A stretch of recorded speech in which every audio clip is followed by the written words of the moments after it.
ဟုတ်တယ်အဲ့ဒါမနှုံးနေတော့ဘာကြီးအတိလည်းလို့ပြောပြော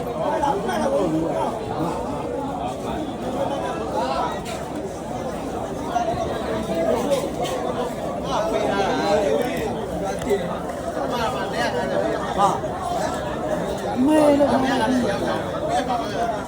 ရောင်းတော့ဘယ်လိုလဲ။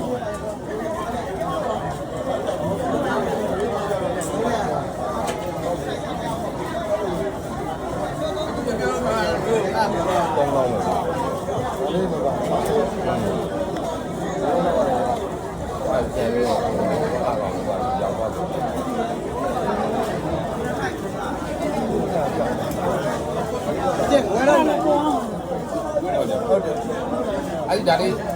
ရောစမယ်မှာစမယ်ဟာဘယ်လောက်ပါလဲအားပါ50